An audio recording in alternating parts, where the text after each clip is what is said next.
오늘 초대해 주셔서 너무 감사드리고, 저희가 요즘 어려운 사람들을 자꾸 만나다 보니까 병원에 오거나 의사들만 만나거나 하면 굉장히 마음이 편하고, 어디 녹취에 이런 불안도 없고, 근데 알고 보니까 녹화가 되고 있더라고요. 오늘 열심히 한번 해보겠습니다. 제가 처음 이 제안을 받았을 때 제목이 그거였습니다. 국회는 의료 개혁을 위해 무엇을 해야 하는가? 처음 제 머리에 든 생각은 하긴 뭘 하냐, 제발 좀 가만히 아무것도 하지 말고 있어라 하는 생각이 들더라고요. 이게 국민들이 가지고 있는 이 의료계에 대한 깊은 불신, 그리고 우리 의료계가 지금까지 국회와 불통할 수밖에 없었던 깊은 실망, 이런 것들이 녹아 있었던 생각이 아닌가 싶습니다. 그러나 아무튼 저는 이제 국회에 들어가야 하는 사람으로서 아무것도 안 할 수는 없기 때문에 나는 그럼 무엇을 해야 할 것인가. 그런데 국회가 해야 할 일보다 오늘은 자리가 자리이니만큼 그러면 의료계는 국회를 어떻게 이용할 수 있을 것인가에 초점을 맞추어서 함께 보도록 하겠습니다. 국회의 역할과 권한에 대해서 저도 사실 이번에 처음 찾아봤습니다. 학교 다닐 때 배우기는 했는데 구체적으로 어떤 일들을 우리가 하게 될지에 대해서 한번 봤는데요. 생각보다 많은 일들을 합니다. 그래서 입법, 헌법 개정, 법률 제정, 조약 체결도 하고 재정 가장 중요한 영역인 것 같습니다. 우리나라가 운영되는 데 있어서 역할을 하는 것이기 때문에 그래서 재정 그리고 일반 국정, 국정감사 개인적으로 굉장히 기대하고 있습니다. 그리고 외교 등등의 일을 하게 될 텐데요. 이 많은 일 중에 그럼 의료계와 관련된 일은 무엇일까? 정리를 해보니 입법은 법률 제정과 개정권이 있을 것이고 재정에 관해서는 예산안 심의, 결산 심사, 기금 심사권, 재정 입법권, 그리고 계속비 의결, 예비비 지출 승인권 등이 있겠습니다. 그리고 일반 국정에 있어서 국정감사, 조사권 등을 활용해서 우리가 의료계의 목소리를 정부에 전달하고 또 국회를 통해서 내고 또 이 외에 정부 부처들을 압박하거나 설득하거나 또 감시할 수 있는 역할을 할 수 있을 것 같은데요. 문제는 이겁니다. 이 의회가 돌아가는 방식은 결국은 다수결입니다. 그래서 양당에서 얼마나 많은 지지를 가지고 오는가. 그 양당의 기조는 국민 지지율에 바탕을 둘 수밖에 없는 것이 현실입니다. 그리고 보시다시피 제가 다 주황색으로 하고 싶었지만 어쩔 수 없이 빨간색과 파란색과 많은 색깔이 더 많이 보이고 저는 저기 하나의 점으로 그리고 나머지 2명까지는 제가 100% 설득을 할 수 있습니다만 나머지는 사실 확실하지 않은 그런 상황이긴 합니다. 그래서 지금 22대 국회의원 선거 결과에서는 지금 300석 이렇게 채워져 있고 더불어민주당 그리고 더불어민주연합 같이 175석, 국민의 미래 합쳐서 108석, 조국혁신당 12석, 개혁신당 3석, 새로운미래 진보당 각 1석 이렇게 되어 있는데요. 교섭단체가 되려면 정부와 어떤 안건에 대해서 직접 협상을 할 수 있는 힘을 가지게 되는데 최소 단위가 20석 이상입니다. 그렇기 때문에 거대 정당의 경우에는 그 내에서도 여러 개의 교섭단체를 꾸릴 수 있는 상황이 되지만 그 외에 소수 정당에서는 단독으로 교섭 단체를 꾸리기는 쉽지 않은 상황입니다. 그리고 대부분 이런 상임위원회 17개가 있는데요. 이 상임위원회도 위원장은 대부분 3선 이상 중진에서 맡기 때문에 이 위원장 자리를 선점하는 것도 사실은 쉽지 않은 상황이기는 합니다. 그래서 의료계에 우리가 직접적으로 영향을 미칠 수 있는 음으로 양으로 이런 분야들을 살펴보면 법사위, 그리고 기재위, 교육과학기술, 행안부, 그리고 가장 중요한 것이 보건복지가족부, 이 정도를 우리가 꼽을 수 있겠는데요. 문제는 보건복지가족에서 통과가 되더라도 기재부에서 막히거나 보건복지가족부에서 좋게 안을 올려도 법사위에서 막히거나 법사위는 거의 모든 안건들이 다 올라가서 최종 승인이 나기는 해야 되기 때문에 작년에도 사실 의료사고 관련해서 이제 면책이 양 당에서 사실 올라오기는 했습니다. 민영사에 대해서 어느 정도 완화해야 되지 않느냐. 그것이 양쪽에서 다 올렸음에도 불구하고 사실은 저기 법사위에서 막힌 부분이 좀 있습니다. 그렇기 때문에 그런 영역에 있어서 우리가 이런 허들을 어떻게 뛰어넘을 것인가 하는 걸 같이 좀 고민해 볼 필요가 있습니다. 그러면 국민들과 국회 그리고 정부 그리고 각 영역에서는 국회에 무엇을 기대하는가 그리고 국회는 지금 무엇을 말하고 있는가를 제가 대표적인 단체 몇 군데만 뽑아왔는데요. 4월 11일에 한국환자단체연합회에서 이렇게 말했습니다. 의료 현장 정상화를 위한 국회 중재를 촉구한다. 서로 입장만 내세우는 정부와 의료계의 갈등 속에서 국민과 환자가 희생되는 일이 있어서는 안 된다. 이제 국회가 나서 사태를 중재하고 재발 방지를 위해 힘써야 한다. 제가 국회에 들어오기 시작하면서 배운 첫 번째는 그겁니다. 국회의 말을 논문처럼 봐서는 안 된다. 우리가 병원에서는 A를 말하면 A구나 합니다. B를 말하면 B구나 합니다. C가 있지 않을까 하는 순간 교수님이 헛소리하지 말라고 하십니다. 굉장히 심플합니다. 그런데 지금 이 한국 환자단체 연합회에서 하는 모든 말 중에 가장 중요한 건 재발 방지 하나입니다. 다시 이런 파업으로 보이는 사직, 사태가 있으면 본인들이 불안하다는 겁니다. 그럼 두 번째 볼까요? 전국 보건의료 산업노동조합입니다. 4월 11일에 나온 발언입니다. 긴급국회를 소집해 장기화하고 있는 의사진료 거부 사태를 조속히 해결하기 위한 초당적 대책을 마련해야 한다. 등등. 그래서 법안 발의에서부터 제도 개선, 예산 확충에 이르기까지 국민을 대변하는 국회로서의 모든 권한과 책임을 다해야 한다. 여기서의 키워드는 뭘까요? 예산 확충입니다. 예산을 내놓으라는 소리입니다. 이재명 더불어민주당 대표가 말했습니다. 의료 대란을 더는 방치할 수 없다. 민주당이 나서겠다. 총선이 끝나는 대로 여당과 협의해 국회 가칭 보건의료 개혁을 위한 공론화 특위를 구성하고 의료 공백과 혼란을 종식시키겠다. 이건 자신이 최종 결정권자가 될 것임을 시사하는 겁니다. 해결이 아니라 나다라는 메시지입니다. 김성주 더불어민주당 정책위원회 수석 부의장 말을 볼까요? 다시 다수당이 된 민주당이 21대 국회에서 등등 진정한 협치를 시작해달라. 키워드는 협치가 아니라 다수당이 된 민주당. 우리가 이겼다는 메시지인 겁니다. 그렇기 때문에 이런 말들을 우리가 협치를 하고 싶어 하는구나 라고 생각하고 접근을 해서는 사실 제한이 아주 많고 국민의힘이 원하는 것이 뭔가, 민주당이 원하는 것이 뭔가를 우리가 좀 솔직하게 들여다보고 그들의 요구에 접근할 필요가 저는 있다고 생각을 하는 겁니다. 김윤 더불어민주연합 의료개혁특별위원회 상임 공동위원장이 말씀하셨습니다. 제1야당 대표와 영수회담을 개최해 의정 갈등 해결을 위한 민의당정 사자협의체 구성할 것. 의사의 눈으로 보면 민의당정 사자협의체가 굉장히 중요할 것 같습니다. 영수회담 하라는 얘기입니다. 안철수 의원이 말씀하셨죠. 협의체를 만들어 등등등 하면 좋겠다. 국민의힘은 발을 빼고 있는 상황으로 보입니다. 대통령은 밀어붙이고 있지만 여론이 돌아서고 있는 걸 알아챈 겁니다. 윤석열 대통령이 어제 기자회견했습니다. 4월 16일에는 뭐라고 얘기했냐. 노동, 교육, 연금 3대 개혁과 의료 개혁을 계속 추진하되 합리적 의견을 더 챙기고 귀 기울이겠다고 했습니다. 지금 정부의 현안은 솔직히 말하면 의료 개혁이 첫 번째가 아닙니다. 연금 개혁이 시끄럽고 노동 개혁이 시끄럽고 교육은 지금 잠시 숨어 있지만 또 국방에 관련해서 트럼프 대통령이 트럼프 전 대통령 이번에 다시 나올 것 같은데 그분이 국방 방위비 얘기를 하면서 또 이슈가 됐죠. 그래서 어제 윤석열 대통령 담화를 보면 의외로 의료개혁에 대한 지분은 굉장히 적습니다. 기자들의 질문도 거의 나오지 않았습니다. 대부분은 최상병 특검 어떻게 할 거냐? 김건희 여사 특검 어떻게 할 거냐? 트럼프 대통령이 방위비 언급한 것에 대해서 어떻게 생각하냐? 생각보다 세상의 관심은 우리를 향해 있지는 않다는 겁니다. 그리고 5월 9일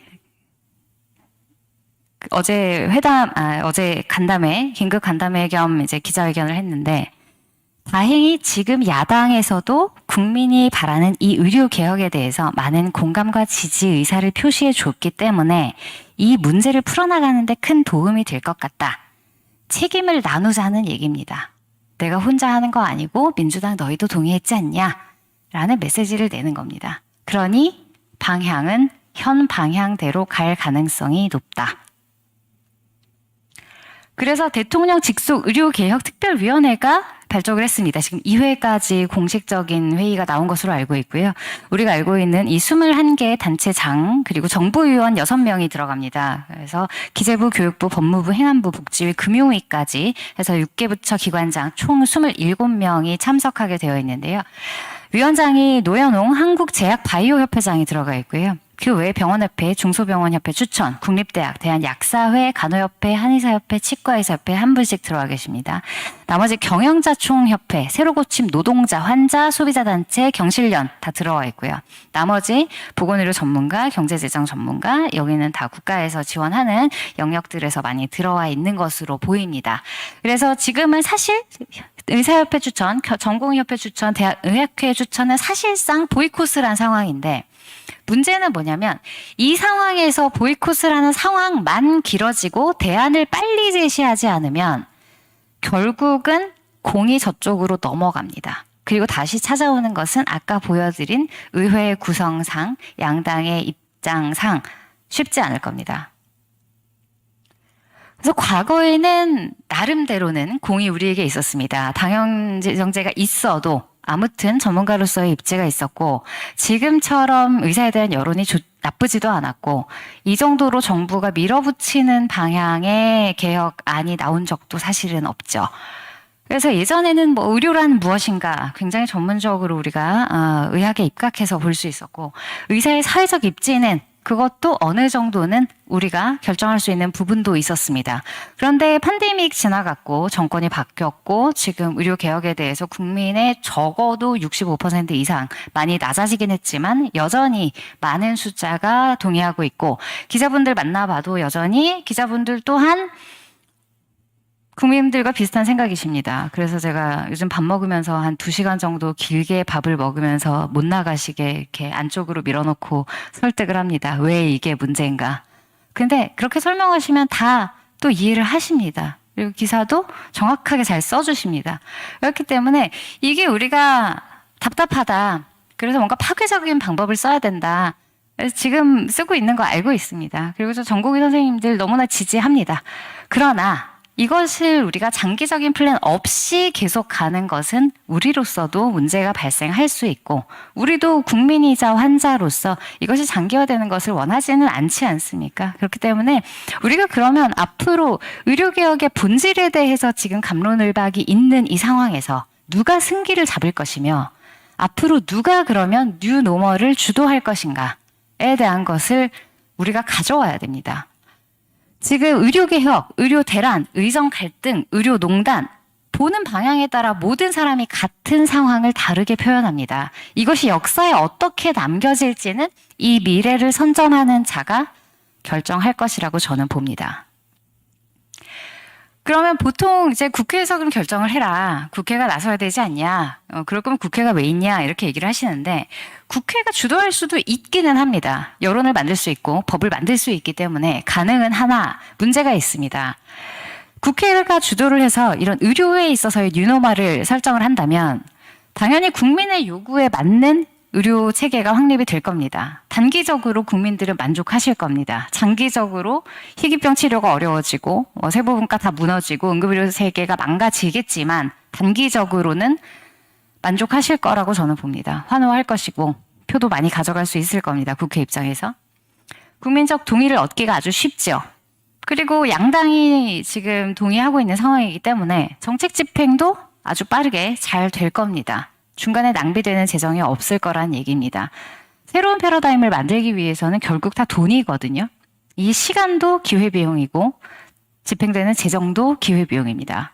그렇기 때문에 모든 걸 빠르게 급진적으로 한꺼번에 바꾼다는 것은 현실적으로 사실 쉬운 일은 아닙니다. 그리고 의료계 외의 협조를 얻기도 쉽지요. 의료계에서도 의사 외의 영역들에서는 동의를 얻기가 아주 쉬울 겁니다. 산업 전반과의 연계 가능성도 솔직히 의료계 주도로 하는 것보다는 쉽습니다. 그리고 요즘 바이오 산업, 이번에 뭐 협의체에도 회장이 바이오 쪽에 계시는데 이게 진짜 바이오냐? 진짜 우리나라의 미래 바이오 산업을 위한 것이냐? 혹은 지금 약간 물건 떼우고 뭐 도입해서 중간에서 커미션을 받기 위한 단체의 이익을 위한 것이냐? 그걸 걸러낼 능력이 혹은 의지가 정부의 국회에 100% 있을 거라고 신뢰하기는 어렵죠. 그래서 암이 생깁니다. 국회 주도로 의료계에 뉴노멀이 발생했을 때 당연히 전문성 결여로 장기적인 부작용이 발생할 겁니다. 그리고 공급자 입장은 당연히 배제되겠죠. 아까 주소 회장님께서도 말씀하셨듯이 국민 다수를 위해서 의사들이 희생하는 것이 무엇가 문제냐라는 민주주의의 정면으로 배치되는 그런 이야기들이 계속 나오게 될 겁니다. 당연히 의사도 국민이고 의료를 제공하는 의사뿐 아니라 간호사, 의료기사 등등 모든 의료계에 종사하는 사람들의 기본권이 심각하게 침해받을 가능성이 큽니다. 재정 집행도 당연히 비효율 부조리가 발생할 수 있을 거고 가장 문제는 이겁니다. 의료계만 이렇게 결정하겠는가? 산업 전반에 있어서 다른 영역에 똑같은 상황이 발생했을 때 그 결정도 다시 정치에 맡겨야 하는 상황이 온다는 겁니다. 이게 제일 문제라고 저는 봅니다. 제가 작년에 민간인 신분으로 국민의힘 소아청소년과 의료 대란 해소를 위한 태스크포스에 들어가서 같이 일한 적이 있습니다. 그때 매번 회의할 때마다 싸웠습니다. 보좌진들이 저를 기억하더라고요. 그때 하도 싸워서. 근데 한 3시간을 싸워서 회의를 해도 그 다음에 제가 응급의료 체계가 왜 무너졌는가, 왜 전공의들이 지원을 안 하는가에 대해서 정말 프레젠테이션을 50장을 만들어가서 했는데 그 다음 회의에 가져온 것이 그럼 소아청소년과 전공의에게 월 100만 원을 지원하면 어떻습니까? 였습니다. 제가 장난하냐고 했습니다. 그렇게 돌아갑니다. 그렇기 때문에 저는 이걸 국회에 의료계가 물어서는 안 된다고 생각합니다. 국회는 결국 국민을 위한 기관입니다. 국민의 목소리를 듣지 않을 수 없고 무시할 수 없고 저는 개인적으로는 정말로 모든 국민이 원하는 방향이 있다면 어쩔 수 없이 그 방향으로 가는 게 맞을 수도 있다고 생각합니다. 다만 그게 장기적으로 좋지 않다는 것을 전문가들이 설득할 의무가 있는 거죠. 그리고 저는 그 사이에 있는 사람으로서 계속 설득을 하고 있는 과정 중에 있는 것이고 그렇기 때문에 우리가 국회에게 뭔가 정권을 주고 문제 해결자로 나서기를 원하는 것보다는 국회는 중간에서 언제나 중재하는 사람이어야 합니다. 그렇기 때문에 국민과 의료계 사이 그리고 산업과 교육 사이 그리고 그 산업을 이용하는 국민과 산업으로 인해 발전할 의료 그리고 국민을 위한 교육 국민을 위한 설득이라고 하는 게 더 맞겠네요. 그리고 다음 세대 의료인들을 위한 진짜 교육. 우리가 다음 세대에 세계 속에서 부끄럽지 않을 정도의 충실한 의학 교육을 할 수 있는가에 대한 것을 지켜가는 것이 사실은 가장 중요하다. 그러기 위해서 국회의 동의를 얻어야 하는 과정이 있어야 하는 것이고 저는 그 과정을 하기 위해서 국회에 들어간 사람이고 국회는 다시 국민을 설득해야 할 테지만 그게 쉽지 않기 때문에 의료계가 직접 나서야 할 부분들이 저는 있다고 생각합니다. 의료계가 앞으로 국민 속에서 그리고 국가의 가장 독보적인 전문가적 집단으로 미래를 주도하기 위해서는 저는 3가지를 동시에 진행해 주실 필요가 있다고 생각합니다. 첫 번째는 협의체의 주도적 운영입니다. 지금 대통령 직속 특위가 참 불합리한 부분이 많다는 거 저도 알고 있습니다. 그런데 여기를 보이콧하려면 의협이 됐건 교수협의회가 됐건 사실 저는 의협 주도로 교수협의회와 전공의협의회와 모든 단체가 같이 얘기를 좀 했으면 좋겠습니다. 그래서 아무튼 의사들 전체를 대변하는 건 의협일 수밖에 없기는 합니다. 현실적으로. 나머지가 모두 그 산하로 모이기에는 현재로서는 의협 외에는 사실 대안이 없기는 합니다. 그렇기 때문에 그 산하에서 모든 단체가 모여서 협의체에 대한 구체적인 것을 제안을 하지 않으면 그것을 언론을 통해서 국회를 통해서 대통령에게 직접 전하지 않으면 어제 기자회견에서처럼 의료계로부터 통일된 안을 받은 적이 없다. 이런 워딩이 계속 나올 겁니다. 그러려면 우리도 거기에 대해서 우리가 낸 것이 있다. 협의체 구성을 이렇게 해야 하고 그 이후에 이 협의체에서 무슨 내용을 이야기해야 한다. 라는 것이 명백하게 나와 있어야 됩니다.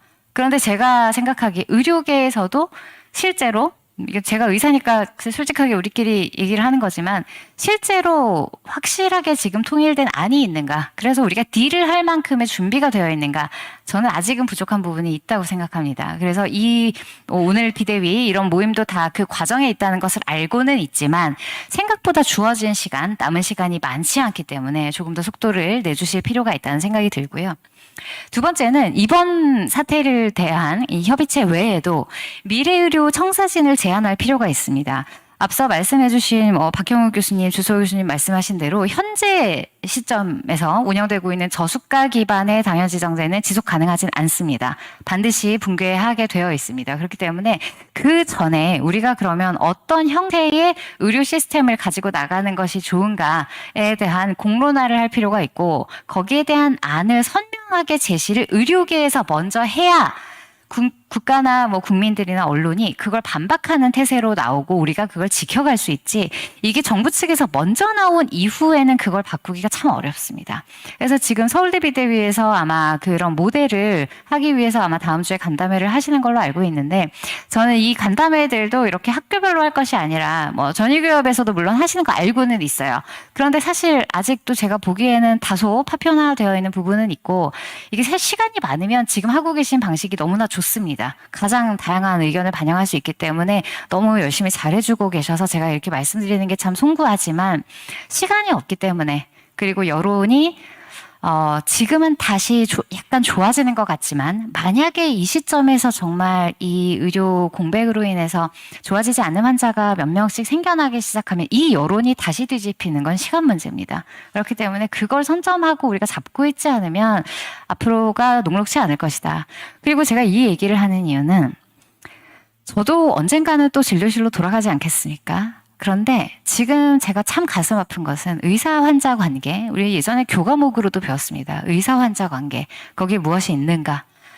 그 사이에서 환자들도 의사에 대한 신뢰를 너무 많이 잃었고, 의사들도 환자에 대한 애정을 너무나 많이 잃었고, 그러면 앞으로 우리가 평생을 의사로 살아가는 그 삶이 너무 힘듭니다. 우리는 지금까지 기쁘게 행복하게 환자를 위해서 일해왔고, 그리고 그 진심 그대로, 그 열정 그대로 계속 일할 수 있어야 우리가 의사로서 행복한 건데, 지금 사실 이걸 파괴적인 방법으로만 가고 이 사태를 너무 길게 만들면 사실 우리가 의사로서 살아왔던 행복한 삶이 저는 앞으로는 쉽지 않을 거라고 봅니다. 저는 그러지 않았으면 좋겠습니다. 그리고 환자들도 지금 많이 서로 감정이 상해 있지만 다시 의사들을 의료계 전문가로 우리나라 국민 건강 보건을 지키는 자들로 인정을 기꺼이 해 주었으면 좋겠습니다. 그래서 제가 굳이 세 번째 대국민 설득을 말씀드립니다. 지금 의료계에 많은 감정이 안 좋고 너무 많이 상처받으신 거 알고, 저도 상처받아서 결국 나가 떨어지듯이 일을 못 해본 사람이어서 어떤 마음이신지 압니다. 하지만 우리가 이대로 가서는 이 균열이 해소되거나 치유되지는 않을 것 같습니다. 그래서 제가 늘 하는 말인데, 모든 환자가 의사일 수는 없지만 모든 의사는 환자이긴 합니다. 그렇기 때문에 우리가 감정적으로도 조금 더 이해를 해볼 수 있는 단 한 번의 여지라도 우리에게 더 있을 겁니다. 그리고 두 번째로는 우리에게 훨씬 더 의학적인 전문성, 전문 지식이 많기 때문에 조금 더 효율적으로 설득할 수 있는 방법이 우리에게 단 한 가지라도 더 있을 거라고 저는 믿습니다. 그렇기 때문에 제가 국민들 앞에서는 의사들이 먼저 해야 됩니다, 이렇게 말 안 하는 거 아시잖아요. 하지만 지금 우리가 의사들끼리 모여서 앞으로 미래를 이야기할 때는 그래도 우리가 국민들이 더 잘 납득하실 수 있게, 그래서 어쩔 수 없어서 의사들이 파괴적인 힘을 가지고 있기 때문에 어쩔 수 없이 우리가 양보해 준다, 이것이 아니라 의사들이 하는 말이 맞았구나, 저게 장기적으로 우리 아이들이 누릴 수 있는 의료보험 체계, 국민건강보험을 지킬 수 있는 길이구나를 단 한 명의 국민이라도 더 납득하실 때 그 다음 세대의 의사들의 자긍심과 자존심과 그리고 의료 전문가로서의 명예가 저는 더 높아질 수 있을 거라고 생각합니다. 그렇기 때문에 저는 협의체의 주도적 운영, 그리고 미래 의료의 청사진을 우리가 먼저 제안을 해야 한다. 그것이 승기를 잡는 길입니다. 그래서 사실 개인적으로는 지금 저도 당 내에서 그리고 부자진들과 다음 세대 청사진을 만들고는 있습니다. 근데 아직 포트폴리오를 공개할 만큼은 아니어서 제가 오늘 발표를 하지는 않을 건데요. 그런 부분에 있어서 의사들이 여러 영역에 또 저는 진출을 해주시기를 또 젊은 선생님들께는 부탁드리고 싶은데 지금 쉬고 있어서이기도 하지만 일을 하면서도 우리 많이 할 수 있습니다. 글을 쓴다던가 언론계 쪽과 인터뷰를 한다던가 아니면 새로운 사업을 해본다던가 정치 쪽에 관심을 가질 수도 있을 것이고 여러 분야에서 우리가 다양한 방식으로 다양한 영역의 국민들을 설득할 수 있기 위해서 의료 전문가로서 무엇을 할 것인가 젊은 선생님들이 조금 더 고민해 주셨으면 좋겠고 또 우리 교수님들은 지금 이 사태의 봉합 그리고 다음 세대로 향하는 교육을 위해서 우리가 무엇을 할 것인가에 조금 더 방점을 두고 속도감 있게 협의체를 꾸려주시고 의견을 내주셨으면 하는 바람입니다. 제 발표는 여기까지고 불러주셔서 정말 너무나 영광이고 제 말이 혹시 지금 열심히 해주시고 계신 교수님들께 혹시라도 누가 되지 않았으면 좋겠습니다. 잘 마무리 되기를 빕니다. 감사합니다. 감사합니다. 네.